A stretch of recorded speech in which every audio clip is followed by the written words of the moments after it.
Salam alaikum. Donc, dans ce cinquième chapitre, on va voir les bases de données avec Ado.NET. Donc, déjà, on a vu euh, une introduction, on a vu le langage C Sharp, on a vu l'APO avec C Sharp, on a vu les exceptions. Là, on va essayer de voir ce que propose le Ado.NET pour manipuler et gérer les systèmes de gestion de base de données. Comme j'ai dit, donc, Ado.NET, c'est un framework facilitant l'accès au système de gestion de base de données. Et l'une des particularités, c'est que on peut facilement changer de système de gestion de base de données sans à trop modifier notre code. Donc, c'est ce qu'on va voir dans cette partie. Donc, ce chapitre sera divisé en quelques parties. Donc, pour ne pas être trop long, je vais essayer premièrement, d'introduire le Ado.NET,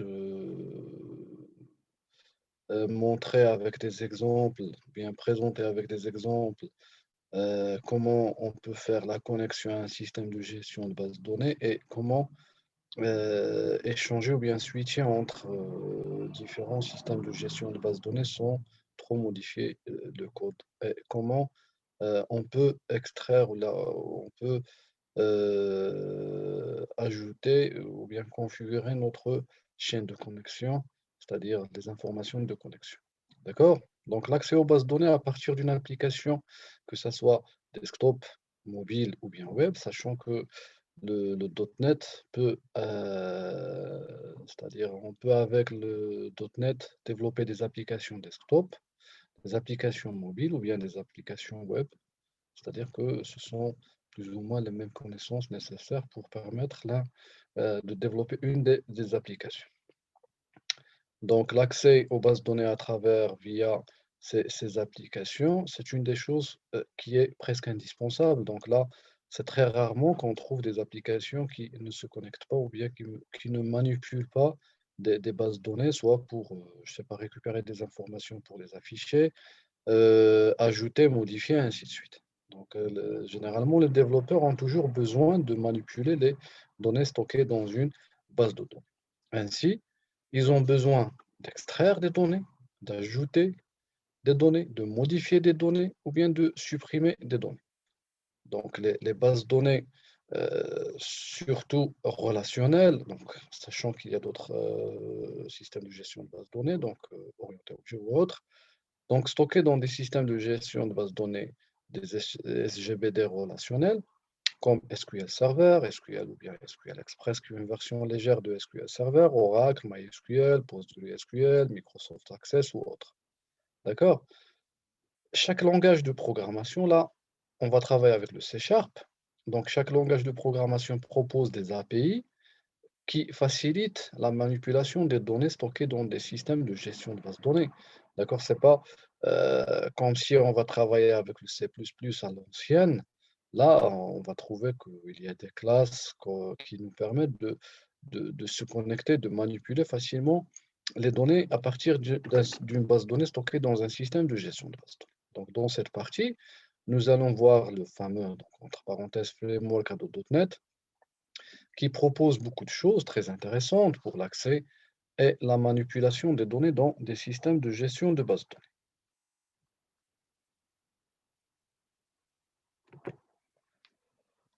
Donc, l'ADO.NET, c'est l'acronyme de Active Data Object.NET et qui est un ensemble de bibliothèques, librairies, sous forme de classes, des structures, des types, qui fonctionnent comme étant une interface entre notre application, comme j'ai dit, ça peut être web, mobile ou bien desktop, et le système de gestion de base de données.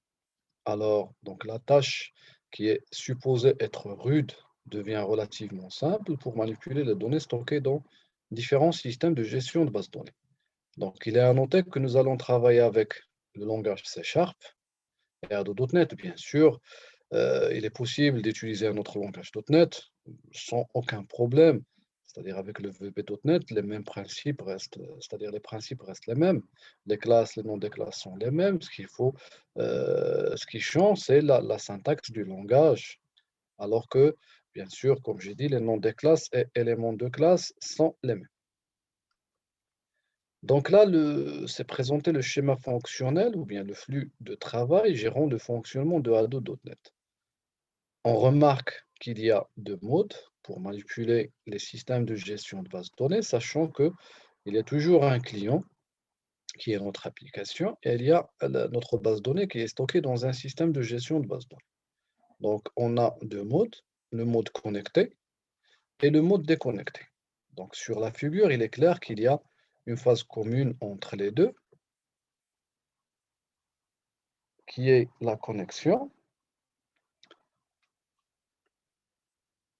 Ainsi, il faut toujours utiliser implicitement ou explicitement un objet de connexion pour les deux modes. Implicitement, c'est-à-dire on va créer un objet de connexion en lui fournissant les informations de connexion. Explicitement, on a des objets c'est-à-dire d'autres objets qui vont, par exemple, exécuter des commandes ou sans créer un objet de connexion. Donc, l'objet de commande, par exemple, en lui fournissant des informations de connexion, peut ouvrir et faire les manipulations, bien exécuter des instructions, des requêtes SQL. C'est-à-dire que obligatoirement, on doit passer par un objet de connexion, soit c'est au développeur de déclarer son objet d'instancier avec les informations, sinon on peut passer via d'autres objets. D'accord? Là, vous aurez plus de détails sur les deux modes un peu plus loin avec c'est-à-dire une description détaillée de ce flux ou bien de ce schéma. L'accès et manipulation d'un système de gestion de base de données passe toujours par un fournisseur de données. Donc on parle de data provider et qui propose une collection de classes, dans notre cas, qui sont spécifiques pour une source de données. D'accord? À savoir pour Microsoft SQL Server ou Oracle ou autre. Ce qui est intéressant avec la .NET, c'est que les noms des classes à utiliser pour chaque source de données ont un format très particulier et ne diffèrent que par les premiers identifiants.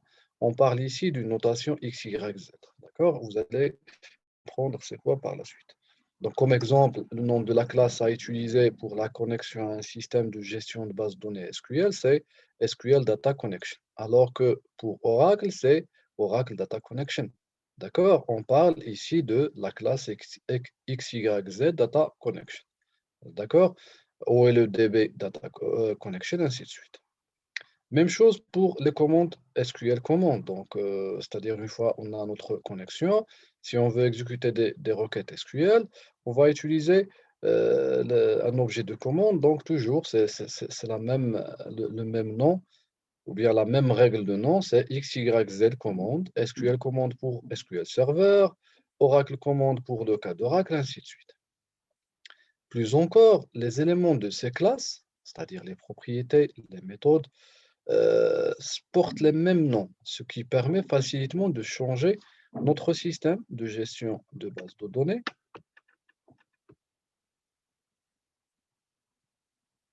Ce qui permet de faciliter le passage, c'est-à-dire notre système de gestion de base de données, je m'excuse. Et pour conclure, manipuler une base de données avec Ado.NET revient à manipuler quelques objets des classes formant la .NET, tout simplement. Donc, c'est-à-dire, on va utiliser les objets ou bien les classes déjà proposées par le framework Ado.NET pour pouvoir manipuler nos bases de données. Donc, comme j'ai déjà montré précédemment dans un slide, le workflow ou bien le flux de travail de Ado.NET, nous avons deux modes. Comme j'ai dit, on a un mode connecté et un mode non connecté. Et l'objet en commun, ou bien l'élément commun entre les deux modes. Donc, par la suite, je vais expliquer c'est quoi mode connecté et mode déconnecté.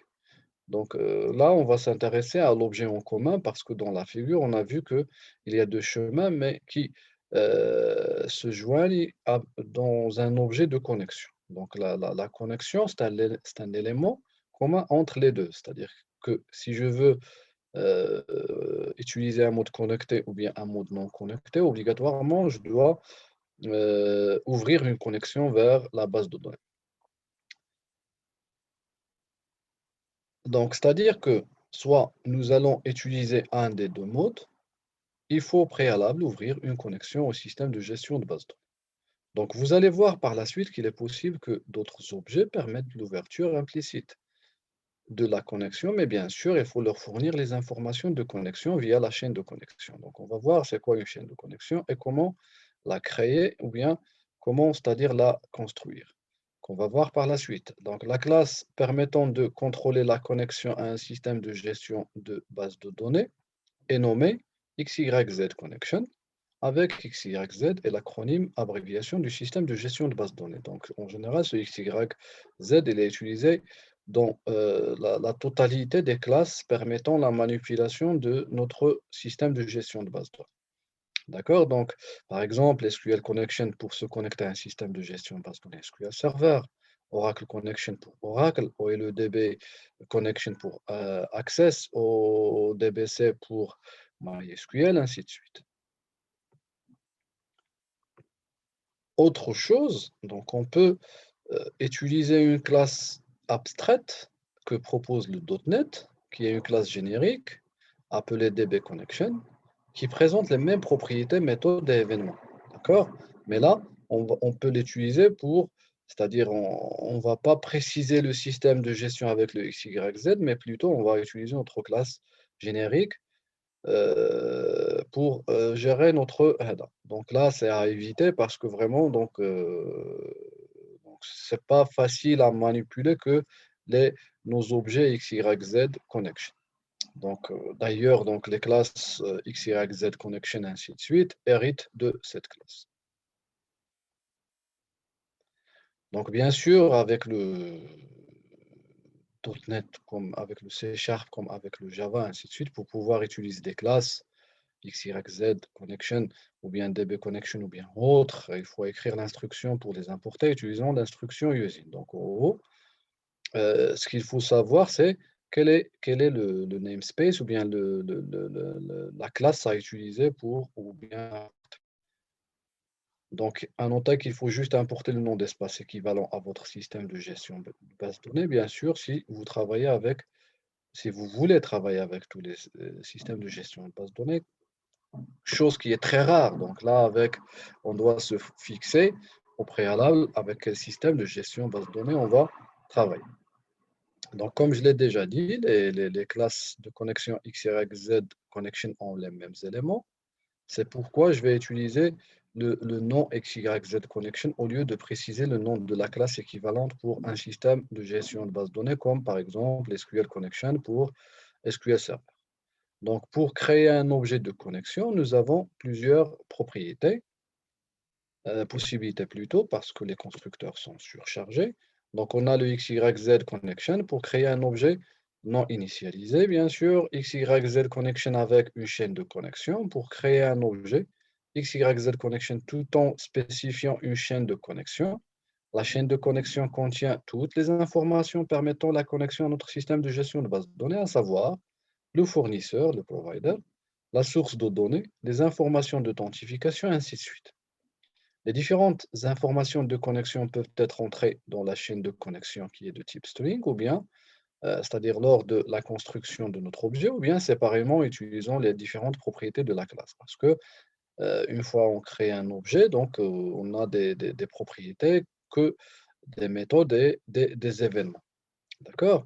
Donc, les propriétés des classes XYZ connection et DB connection sont connection string, une chaîne de connexion, une chaîne de caractères qui est la chaîne de connexion qui permet en une seule chaîne de remplacer toutes les autres propriétés, à savoir database, data source, password, provider, ainsi de suite. D'accord? Mais ça n'empêche que on peut, c'est-à-dire insérer ces informations séparément. D'accord? Par exemple, password, provider, ainsi de suite. Ces classes XYZ Connection propose des méthodes aussi utilisateurs, ici qui sont listées. Donc ici, j'ai listé les méthodes les plus utilisées comme Open pour l'ouverture et Close pour la fermeture de notre connection. Donc, en ce qui concerne Connection String, qui est de type chaîne de caractères, c'est-à-dire c'est la chaîne de connexion, elle remplace l'ensemble des propriétés, comme je l'ai dit. C'est en général, moi, je préfère de l'insérer, c'est-à-dire directement, soit par la propriété connection string, sinon par en initié ou bien en instantiant notre objet. D'accord? Donc, on va commencer par un exemple de connexion à une base de données Access. Donc, pour la connexion Access, nous allons utiliser OLEDB Connection. Nous allons créer notre objet de connexion. D'accord? Notez Macon. C'est pourquoi donc j'ai laissé Macon Hackdack pour pouvoir l'utiliser, c'est-à-dire par la suite, on va modifier le système de gestion de base de données. Et pour ne pas le forcer avec OLEDB, j'ai noté ma variable Macon. D'accord? Donc, j'ai déclaré mon objet qui est de type OLEDB connection. Bien sûr, il faut utiliser le using system.data et using system.data OLEDB. D'accord? Si on veut travailler avec SQL Server, il faut chercher, c'est pas chercher, il faut modifier le namespace à utiliser. Après, pour pouvoir se connecter, bien sûr, comme je l'ai dit, et je vais le répéter autant de fois que nécessaire, il faut renseigner les informations de connexion dans utilisons la propriété connection string. D'accord? Pour Access, j'ai ici précisé le fournisseur, provider, et j'ai précisé ma data source qui est la base de données. J'ai utilisé un chemin relatif. J'ai utilisé bien sûr le at pour ne pas pour que, à ce que l'anti-slash ne soit pas considéré comme étant caractère spécial, ainsi de suite. D'accord? Donc, si je veux enlever le at, il faut vraiment utiliser un double anti-slash. Aussi, j'ai utilisé un chemin relatif avec le point anti-slash pour le fichier access, sachant que, c'est-à-dire que ce fichier MDB que j'ai déjà créé, access, doit être dans le même dossier que mon exécutable. D'accord? Je vais par la suite vous montrer comment je vais le faire et c'est-à-dire si je le modifie, ainsi de suite. D'accord? Donc, je vais l'ajouter dans mon projet. Par la suite, je vais vous faire un exemple.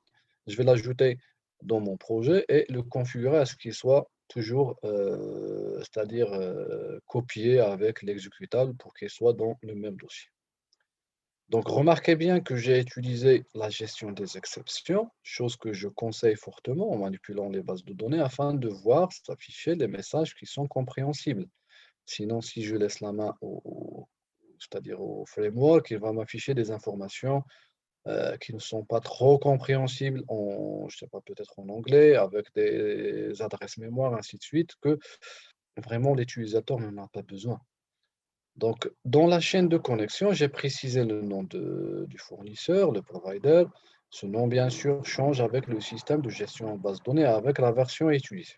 Donc, je vais vous montrer comment on peut extraire ces informations, comment on peut créer cette fameuse chaîne de connexion. Par la suite, on va voir où est et comment récupérer cette chaîne de connexion. Aussi, j'ai précisé le nom de notre source de données avec l'attribut data source de la chaîne. Je vais par la suite essayer, après création de l'objet, je vais essayer d'ouvrir une connexion à la base de données avec la méthode open. D'accord? J'ai utilisé des messages à la console, ouverture de la connexion, connexion ouverte avec succès, ainsi de suite, pour euh, d'accord, pour que l'exécution soit un peu lisible et les étapes d'exécution soient claires. Si tout se passe bien, le code va afficher un message de succès d'ouverture de la connexion et passer vers le bloc finally.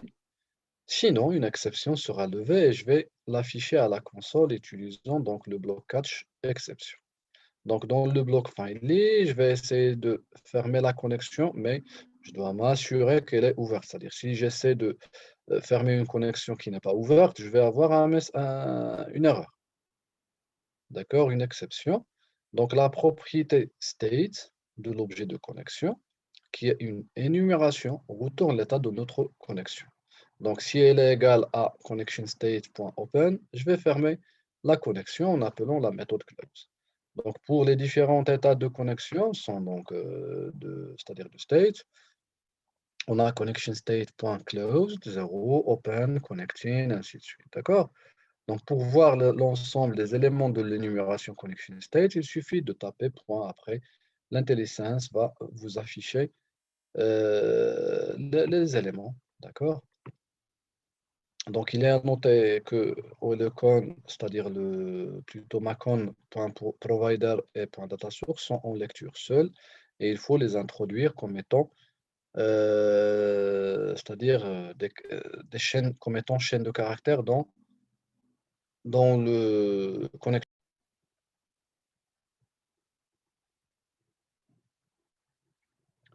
Donc, la chaîne de connexion, donc, dans ce slide, on va voir comment sera construite, c'est-à-dire comment on peut construire notre chaîne de connexion et comment on peut la récupérer.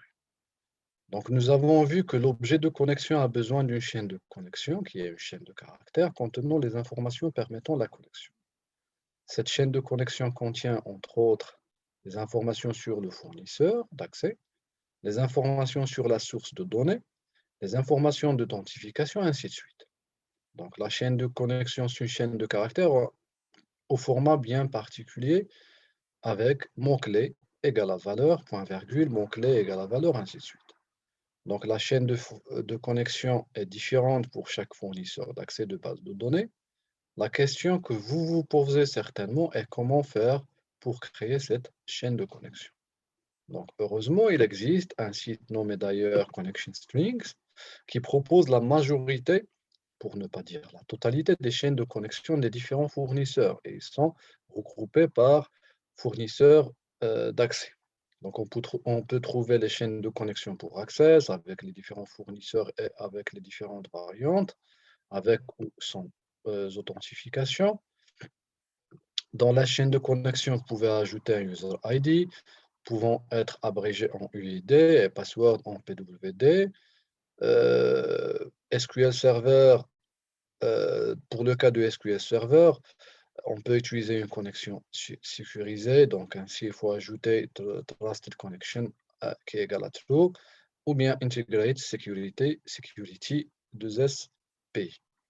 Aussi, il y a une astuce que j'utilise souvent pour se connecter à une base de données et utiliser une application proposée par Visual Studio qui se trouve dans le menu Tools, Connect to Database ou bien Outils, se connecter à une base de données qu'on va voir par la suite dans l'exemple de test. C'est-à-dire, pour mon cas, pour créer une chaîne de connexion, j'utilise un outil proposé par Visual Studio sans trop vraiment se casser la tête avec la chaîne de connexion. Donc, je vais vous montrer comment je le fais et vous pouvez l'utiliser.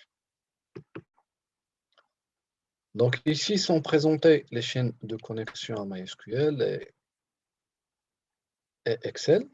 Donc, Excel est aussi peut-être aussi utilisé comme étant un système de gestion, base de données, ainsi que les attributs de la chaîne de connexion avec leurs synonymes et leurs valeurs possibles. Parce que des fois, on trouve, je sais pas, database, on trouve catalogue, on trouve data source, d'accord?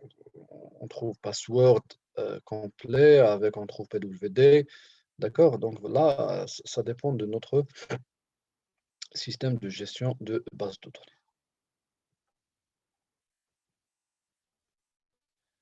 Donc là, pour l'exemple que nous avons déjà présenté pour une connexion à Access, on va refaire la même chose, c'est-à-dire on va reprendre le même code, mais on va changer de système de gestion de base de données. D'accord? Dans ce slide, nous allons modifier notre code pour le rendre, c'est-à-dire c'est le même code qu'on a déjà écrit pour le cas de Access, mais on va le rendre utilisable pour accéder et ouvrir une connexion avec un système de gestion base de données SQL Server. Moi, sur ma machine, j'ai une version installée. Vous pouvez utiliser n'importe quelle version. Ce qui va changer, c'est la chaîne de connexion. Je suppose que déjà, il y a une base de données nommée Biblio, d'accord? Parce que ce n'est pas obligatoire, c'est pas Biblio, donc Biblio, c'est pour SQL, c'est pour Access. Là, j'ai utilisé une autre base qui s'appelle Link to SQL que j'ai déjà sur ma machine. Parce que par la suite, on va voir une partie de link. D'accord? Je suppose que vous savez déjà comment créer une base de données et comment créer des tables, ainsi de suite, et ajouter des données utilisant donc les éditeurs pour manipuler un système de gestion de base de données. Donc, ce qui va changer si on compare ce code avec l'exemple d'accès, c'est la classe de connexion qui sera SQL Connection au lieu de OLEDB Connection. Et bien sûr, il faut importer le data.sql client, system.data.sql client au lieu de system.data.oledb. Ce sont vraiment les deux modifications qu'on peut faire et le reste, c'est-à-dire le reste du code ou bien le reste des instructions sont inchangés. Et vous allez voir, donc je vais vous montrer ceci dans un exemple. Vous allez voir que le code, ça marche. Donc on peut se connecter à SQL, à une base de données SQL comme Access sans problème, sans trop modifier de code. Donc le data source ici, dans l'exemple de Access, on a utilisé un provider. Là, on va utiliser une data source qui est notre instance vers notre système de gestion de base de données, ainsi de suite. Et on a pour le nom de la base de données, c'est Initial Catalog. D'accord, j'ai utilisé Integrate Security euh, True c'est-à-dire que le système, mon SQL Server Express utilise une sécurité intégrée de Microsoft, de mon OS. Donc, les classes XYZ Connection proposent en plus des méthodes, des propriétés, des événements. Et on peut utiliser ces événements. Donc, c'est comme si, pour le cas du chapitre des interfaces graphiques, chaque contrôle a un ensemble d'événements qu'on peut utiliser comme pour le clic, pour les boutons, ainsi de suite. D'accord? Text change pour le text box et de même pour les objets de connexion, ils ont des événements. Donc, l'événement le plus intéressant, c'est state change. D'accord? Cet événement, il signale tout changement de l'état de notre connexion. Ainsi, si on veut garder une connexion permanente avec notre système de gestion de base de données, il faut s'assurer à ce qu'elle soit tout le temps ouverte. Et si la connexion se ferme, on peut le détecter utilisant cet événement et la réouvrir une autre fois. C'est-à-dire, une fois on programme cet événement state change, c'est comme un déclencheur, donc c'est indépendamment, c'est-à-dire une fois on le programme avec des instructions d'affichage par exemple, ou des instructions qui vont faire des manipulations, la réouverture pour notre exemple, donc automatiquement si l'état de la connexion change, le code, les instructions dans le bloc faisant référence à state change seront exécutés automatiquement. C'est comme c'est-à-dire, c'est comme l'exemple des déclencheurs dans les systèmes de gestion de base. Donc, les événements, comme je l'ai déjà expliqué dans le chapitre des interfaces graphiques, agissent comme un déclencheur et qui s'exécute avec cet événement. Donc, pour programmer l'événement state change, il suffit de taper l'objet de connexion, c'est-à-dire notre objet qu'on a créé, instancié, et on va le taper après avoir tapé point, taper plus state change pour faire appel à cet événement et taper espace, bien sûr, et taper plus égal. Vous allez remarquer que l'éditeur vous invite, l'intelligence vous invite à taper sur la touche Tab pour générer automatiquement le reste de la ligne. Puis la fonction, même la méthode elle-même. D'accord? Pour le cas de l'exercice précédent, l'objet de connexion est Macon. Je vais taper macon.stateChange, espace, je vais taper plus égal et vous allez voir que l'intelligence me propose, en tapant ou bien en touchant le tab, la tabulation, de générer automatiquement le reste de la ligne. Et c'est ce qui se passe. Il va continuer et créer une méthode qui sera, c'est-à-dire appelée en cas de changement de connexion. D'accord? Donc, mon code c'est-à-dire la méthode ou bien la méthode qui va gérer ce changement de connexion, en général, c'est comme les événements des boutons, ainsi de suite. Puis contient un argument sender et un argument de type state change events, arc, d'accord? Cet événement que je vais utiliser pour vraiment voir l'état de ma connexion. Donc, vous pouvez bien sûr le faire sans assistance de Visual Studio, c'est-à-dire faire plus égal et taper à la main le nom de votre méthode et créer une méthode qui est soit statique, void ne retourne rien, le nom de votre méthode. Entre parenthèses, on a un premier argument qui est de type object, qu'on le nomme sender, virgule, et un deuxième argument de type state change event arcs, qu'on le nomme E ou autre ce que vous voulez. D'accord? Donc, ce qui nous intéresse, c'est le second argument de cette méthode, d'accord, qui est de type state change event arcs, et qui regroupe les propriétés current state et original state, permettant de voir l'état de connexion après changement de l'état. D'accord, on va essayer, donc par la suite, je vais vous montrer un exemple de tout cela. Donc, voilà la manipulation, notre code source. Donc, remarquez bien que j'ai mon objet macon.stateChange, j'ai fait espace, j'ai tapé plus égal après tab.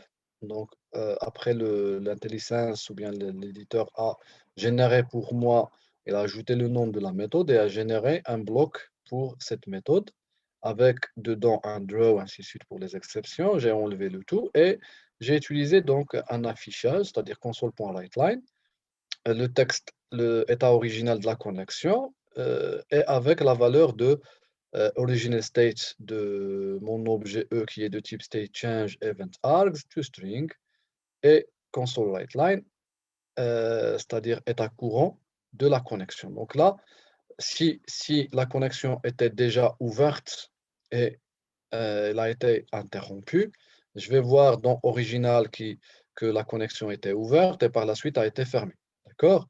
Et de même, si la connexion était fermée et j'ai essayé de l'ouvrir, je vais voir que fermée vers ouverte. D'accord? On va voir ceci dans un exemple bien déterminé.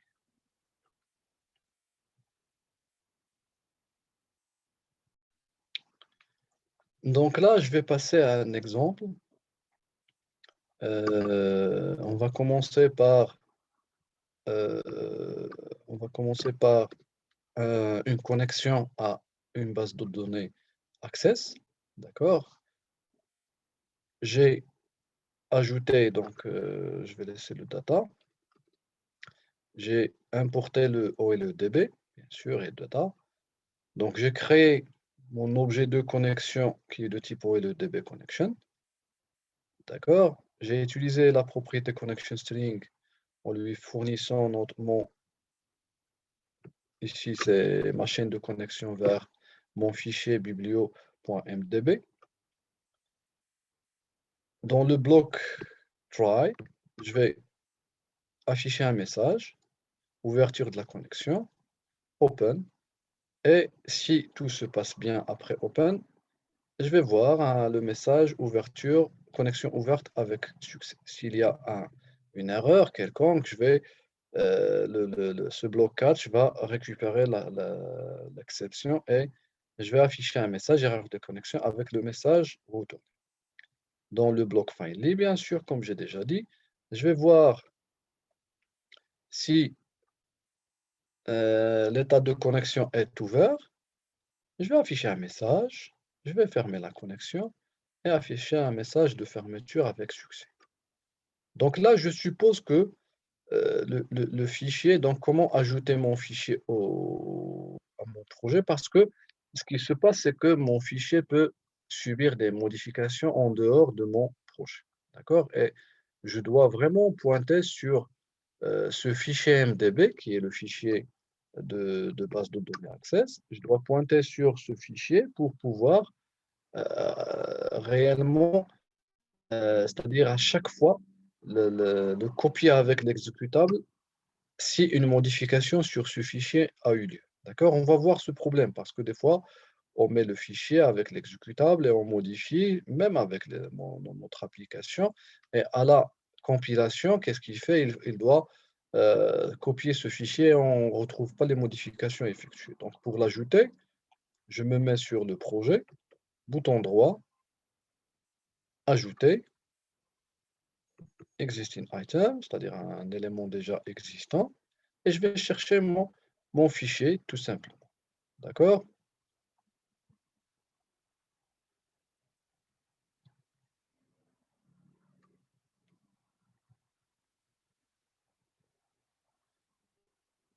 Là, c'est C Sharp, je vais enlever le filtre.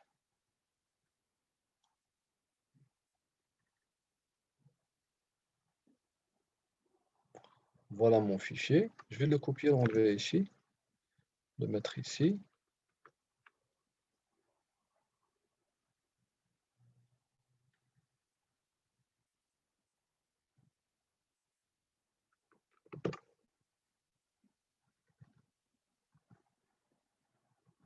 Je le copie. Donc, il y a un problème avec les raccourcis. Et je le colle. Donc, le voilà, je vais l'ajouter. Donc, chaque fichier de ressources, c'est préférable de l'ajouter avec le projet. Et ici, copy to output, c'est-à-dire avec l'exécutable, avec les fichiers de sortie, je fais soit copy always, soit copy if new. Hein, d'accord? Sinon, do not copy. Là, je vais faire copy if new. Et je vais tester mon code.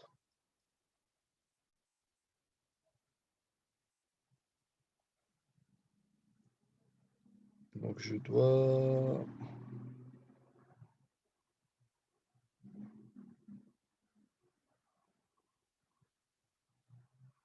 Donc, voilà la sortie. Ouverture de la connexion. Connexion ouverte avec succès. Fermeture de la connexion, ainsi de suite. D'accord? C'est mon code.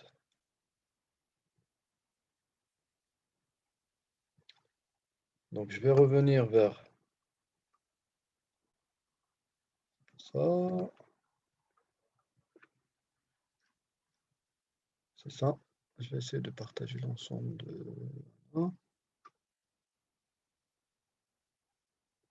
écran. D'accord. Donc, je vais modifier, par exemple, le nom de mon fichier de base de données pour qu'il soit biblio1, sachant que je n'ai pas de fichier biblio1. D'accord? Je vais exécuter. Donc, voilà, ouverture de la connexion. Après open, c'est une erreur de connexion, le fichier est introuvable. D'accord? Là, j'essaie vraiment de, avec les exceptions, vous voyez bien que c'est vraiment, comme on dirait, c'est bien structuré, l'erreur est claire, que le fichier n'existe pas, alors que si j'ai pas fait de traitement d'exception, j'aurai un autre message avec des informations de mémoire que vraiment l'utilisateur ne veut pas voir. D'accord? Donc là, on va changer et partir vers un exemple de SQL Server. C'est-à-dire, on va reprendre le même code, mais cette fois, on va essayer de se connecter à un système de gestion de base de données autre qui est SQL Express dans mon cas. D'accord? Donc, ma source de données, désolé, ma chaîne de connexion, elle est celle-là. Je suppose que j'ai déjà une base de données qui s'appelle Link2SQL qui est déjà créée sur le système de gestion de base de données. Qu'est-ce que j'ai modifié au lieu de j'ai ajouté, c'est-à-dire j'ai importé le SQL client, j'ai modifié le nom de la classe XYZ vers SQL connection au lieu de OLE et le code c'est le même. Donc j'ai rien modifié. D'accord? Si la chaîne de connexion elle est correcte, j'aurai une connexion avec succès sans problème. D'accord? Et ainsi de suite. J'espère que c'est clair. Donc là, on voit très bien, ou bien très clair que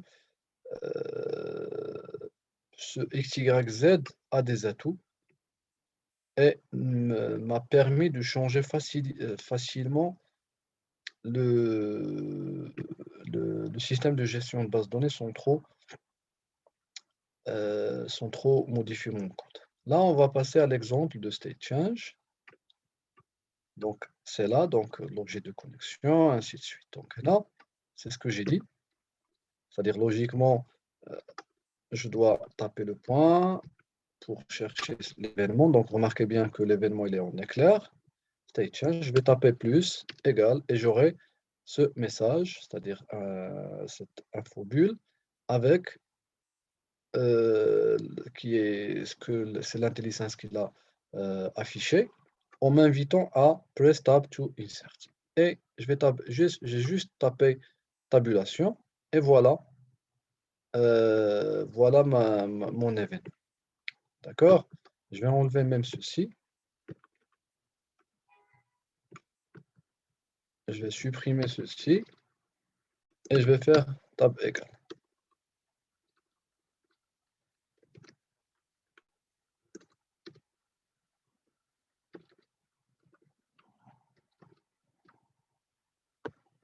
Je vais compiler, cleaner. Je vais nettoyer.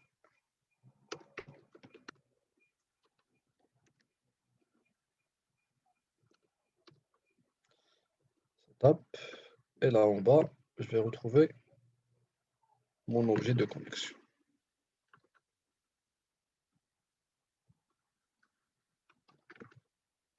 Le voilà, donc qu'est-ce que j'ai fait ici? Vous pouvez tester ceci.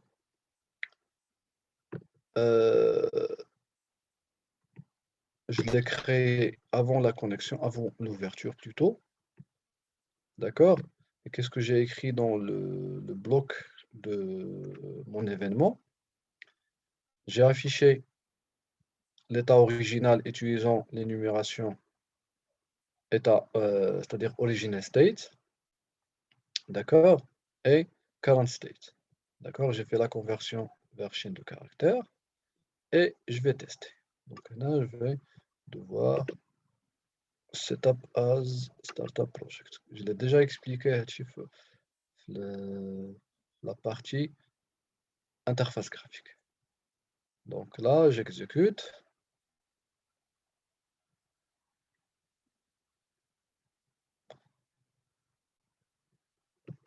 Donc ici, qu'est-ce que j'ai?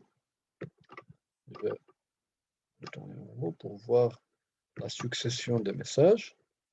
Donc, mon message ici, ouverture de la connexion. Donc là, une fois je vais exécuter le open, automatiquement, ce bloc d'instructions lié à state change sera exécuté d'une manière automatique. D'accord? État original de la connexion, c'est-à-dire avant cette exécution, c'était closed ici. D'accord? Et après, une fois la connexion a été ouverte avec succès, c'est devenu open. D'accord? Là, je parle de ce bloc d'instructions. D'accord? Et je suis là. Console write line, connexion ouverte avec succès. D'accord? L'exécution va, c'est-à-dire se poursuivre dans le bloc filer. Je vais afficher le message fermeture de la connexion. Je suis ici. Et je vais essayer d'exécuter close. Donc, close va changer l'état de la connexion. Automatiquement, ce bloc d'instruction va être exécuté. Donc, état original, c'est open. Et état courant, c'est-à-dire si l'instruction close ou bien la méthode close a été exécutée correctement, je dois voir ma connexion qui est fermée, donc closed. Et après, je vais afficher ce message, connexion fermée avec succès. D'accord? J'espère que c'est clair et net. Donc là, on a essayé de fermer la connexion. On a essayé d'ouvrir une connexion en créant notre chaîne de connexion, ainsi de suite. D'accord? Là,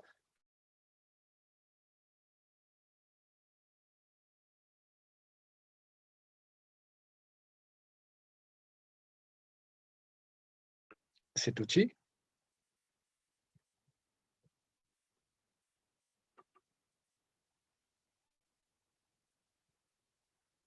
Tools, Connect to Database. J'aurai une application tierce c'est-à-dire proposé par c'est un outil qui permet de se connecter à une base de données, un système de gestion de base de données. Donc, on a data source et SQL Server, je peux le changer. Je peux avoir, c'est-à-dire une interface pour se connecter à une base de données de type Access, ODBC, SQL Server, SQL Service Database File, c'est-à-dire on a un fichier physique, ou bien Oracle, ou bien autre. D'accord? Je vais essayer avec SQL Server. Le server name, je vais essayer d'ouvrir ce combo. Ça prend du temps. Pourquoi? Parce qu'il essaie de récupérer les instances qui sont en cours d'exécution et qui sont de type SQL Server pour les afficher. Donc voilà, il a détecté qu'il y a une instance d'un serveur qui est lancé, qui est de type SQL Server. Je l'ai choisi. Là, c'est Use Windows Authentication. Comme je peux utiliser SQL Server, donc là, c'est automatiquement Integrate Security. Maintenant, si je fais HADA, d'accord, je fais ce que je veux. D'accord? Je peux, si j'ai configuré à ce que l'authentification soit gérée par SQL Server, je peux tester, je teste. D'accord? 1, 2, 3, 4. Je vais essayer de récupérer les bases de données. Je n'ai pas de base de données parce que la façon, comme je l'ai configuré moi, c'est utiliser Windows Authentication. Donc maintenant, je vais choisir ma base de données et je peux tester ma connexion. D'accord? Test connection success. Donc je vais cliquer sur Advanced. Je vais avoir affiché les informations de connexion à ma base de données. Et là, ce qui m'intéresse ici, c'est la chaîne de connexion que je peux copier. D'accord? Et je vais la mettre ici en tant que, bien sûr, chaîne de caractères. Et s'il y a un caractère spécial, il faut utiliser le @ D'accord? Et voilà ma chaîne de connexion.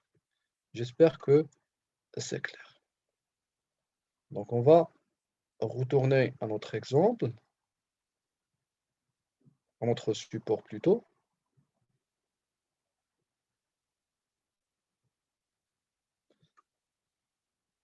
Donc, on y est. Donc, Anna, je vais essayer de vous expliquer comment faire pour créer une connexion, comment on peut changer, switcher entre c'est-à-dire les différents systèmes de gestion de base de données, ainsi de suite, et comment programmer l'événement state change.